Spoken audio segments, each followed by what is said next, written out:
Let me catch my breath. Oh, oh, oh. Hey guys, welcome to the channel. If you're new here, welcome to the channel. And if you came back, I love you. Thank you for coming back. Of course, before we start the video, subscribe, click the notification bell. What am I forgetting? Subscribe, click the notification bell, thumbs up, share the video with your friends, and let's just start the video. Okay. Oh, I hope this one is not scary. She seems so... Oh. If I could have chosen a different path now, I would have. What got Isabellaguzman into the state hospital was not wrong. She killed her mother. Ooh. Stabbed her 79 times. Why? Girl. On TikTok? The TikTok killer? Funny way of bringing up old relics from the past and turning them into memes, whether that be songs from the 2000s or the revival of Twilight. This is kind of what happened with the case of Isabellaguzman, an 18-year-old girl who was found guilty of murdering her mom all the way back in 2013. Videos of her during her trial started to get popular on TikTok when users would duet the videos and make fun of the way she acted during her trial, which was really weird. But behind these weird videos was a real-life murder that was so brutal, it kind of shocked me to see people actually making light of it on social media. Today, we're going to explore the case of Isabellaguzman and how her behavior made her TikTok famous years later. Isabella grew up in Aurora, Colorado, and lived with her mom and stepdad. Her parents got divorced when she was a kid, but they were still civil after they separated, even buying a photography studio together when they did portraits. Yeon-mi Hoi, Isabella's mother, would sometimes work 12 hours a day to make ends meet, and many people saw her as a really hardworking lady. Despite this, Isabella was never grateful for anything her mom did or how hard she worked to support her. Those that knew the family knew Isabella was always kind of troubled and had a very mischievous side to her. She hated school, and even though her grades weren't bad, they were nothing to write home about. She ended up dropping out when she turned 18, just a few weeks before her final exams. Her parents were disappointed to say the least when she did this, especially when she was so close to graduation. All those years of her suffering through school were literally wasted.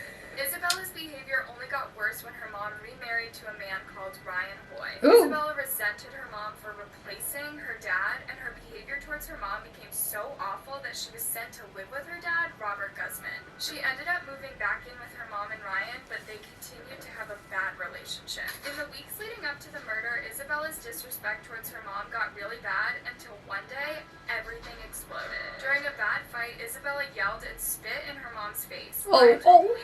Wait a minute. Spit in your mom's face?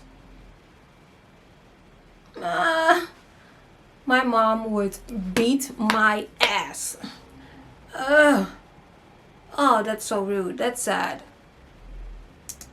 His wife was terrified of Isabella after this fight, and matters were only made worse when the next day, Yeon-mi showed him an email Isabella sent her during the night, which said, "You will pay."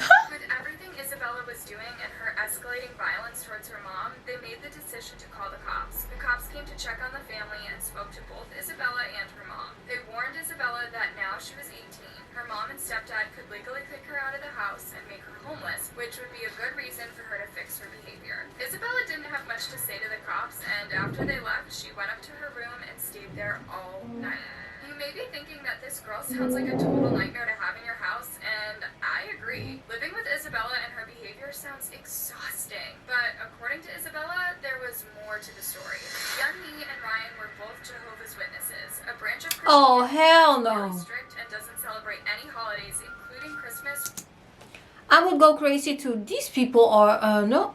Okay, I don't mean to be rude.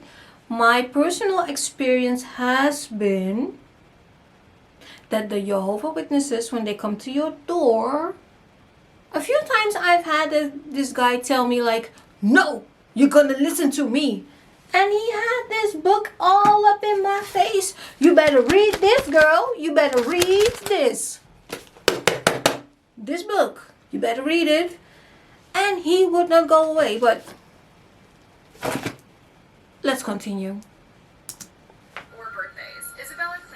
she was abused by her parents when she was a kid, and this is why she was so disrespectful towards them. She also claims that the abuse got way worse after she decided she didn't want to be a Jehovah's Witness anymore when she was 14 years old. Even though Yeonmi and Ryan were definitely Jehovah's Witnesses, no one has been able to say whether or not they did abuse Isabella as a child. After police left, Yeonmi decided to go to work for the rest of the day and put some space between her, literally wasted.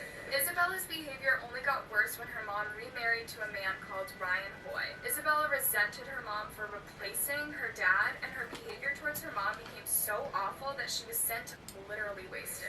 Isabella's behavior everything in her house and make her homeless, which would be a good reason for her to fix her branch of Christianity that's really strict and doesn't celebrate any holidays, including Christmas or birthdays. Isabella Go claims crazy that she too. was abused by her parents when she was a kid, and this is why she was so disrespectful towards them. Aww. She also claims that the abuse got way worse after she decided she didn't want to be a Jehovah's Witness anymore when she was 14 years old. Even though Yeonmi and Ryan were definitely Jehovah's Witnesses, no one has been able to say whether or not they did abuse Isabella as a child. After police left, Yeonmi decided to go to work for the rest of the day and put some space between her and Isabella. Ryan stayed at home with his stepdaughter, who didn't come out of her room again until around 8:30 that evening. Yeonmi came home from work at 9:30 p.m. and told her husband she was going to take a shower. When she went upstairs, Ryan stayed in the living room watching TV and eating the McDonald's she brought home for him. Only a few minutes later, Ryan heard thumping and banging coming from the upstairs bathroom and Yeonmi calling out for him. When he went to investigate, he saw Isabella in the bathroom with her mom before she slammed the door in his face. Ryan tried as hard as he could to get into the bathroom, but Isabella locked the door. He knew straight away that his wife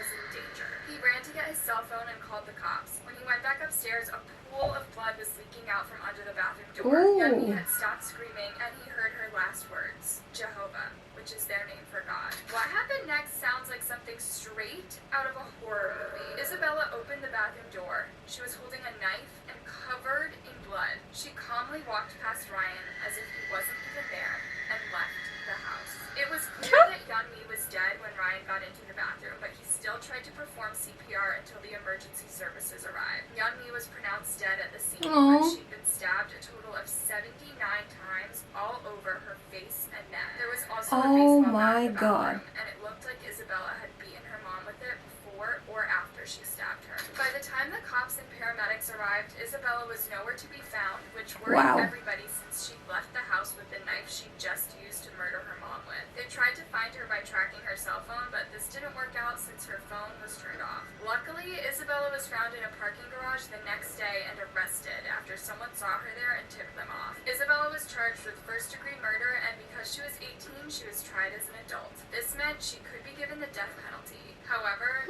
this is where things got even wilder. Isabella No. was found innocent. What? Well, okay, not totally innocent. During her trial, Isabella was assessed by a doctor who diagnosed her with schizophrenia, a mental illness that can cause people to hallucinate and have delusions. According to the doctor, Isabella didn't believe that it was her mom she was killing, that she was actually a woman called Cecilia, and she Wait a minute. Wait a minute.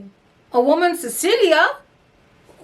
Okay, let's continue. had to kill her to save the world. This evidence You're made right. it possible for Isabella to plead innocent by reason of insanity, which means she was so mentally unwell when she committed her crime that she didn't know right from wrong. The court accepted her plea, which almost never Really? happens, and she was sent to a psychiatric hospital for proper treatment of her mental illness. Now we need to talk about what happened that turned this 8-year-old case into a viral trend on TikTok. Yeah. Do you guys remember that song Sweet But Psycho by Ava Max? When that song came out in 2018, it got popular really quickly. Not only was it a super catchy song, but it had lyrics that were, let's say, a little controversial. Ava Max was actually called out on the song for glamorizing mental illness by saying that it's okay to be psycho as long as you're sweet. Well, some users on TikTok took the meaning behind the song and started applying it to Isabella. During her trial, Isabella behaved pretty strangely, which makes sense now that we know she was living with untreated schizophrenia. A lot of the time, she would stare straight at the cameras in the courtroom and make faces where it almost looked like she was having fun at her own trial. Okay, that really People looks started taking crazy. clips of her making faces and gestures and put Sweet But Psycho over the top of it. This really divided TikTok. Some people saw it as harmless and they could totally appreciate Isabella's appearance and at the same time condemn her actions. But a lot more people really didn't like this trend since it seemed like people were trying to overlook what Isabella did just because she's pretty. Not only that, but making fun of Yeah. her behavior when when she was mentally ill added to the stigma around mental illness. A lot That's of people true. were called out, especially on Twitter, for making these videos, and eventually the trend died down again. To be honest, I'm glad this trend didn't last long, and Yes. looking at the videos some people made, it was really gross. It's not okay to excuse someone's actions just because they're good looking or charming. On the flip side, it's also really insensitive to make fun of someone in a mental health crisis. True, We need too. to discourage making content like this when it does so much harm to people who are mentally ill. Since she was sent to a psychiatric hospital, not much has been heard from Isabella. That was until November 2020.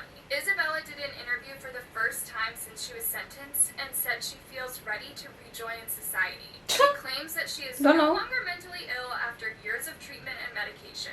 When asked about the day she took her mom's life, Isabella said that wasn't me. And now that she feels mentally stable, she is no longer a danger to herself or others. That isn't the only reason Isabella wants to leave the hospital. In 2015, it was reported that she was assaulted 3 times by a hospital employee and is now trying to have him arrested and held accountable for abusing her. Right now, there hasn't been an that's update sad. on whether or not the employee is being prosecuted, and there's no update on whether Isabella will be released anytime soon. This case is definitely a heavy one, guys. But I definitely think it's important to talk about these things, especially when social media is involved. Did you guys ever see any of the TikTok videos about Isabella? What No, did you think when you saw thanks. them? I can't wait to read your thoughts and discussions down in the comments below. Thank you for watching.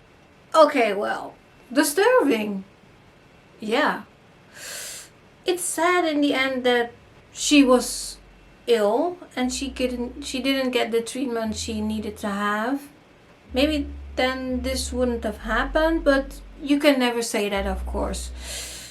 And well, that's sad. Click the notification bell, share the video with your friends, press the thumbs up button, of course, and see you in the next video, of course. Peace.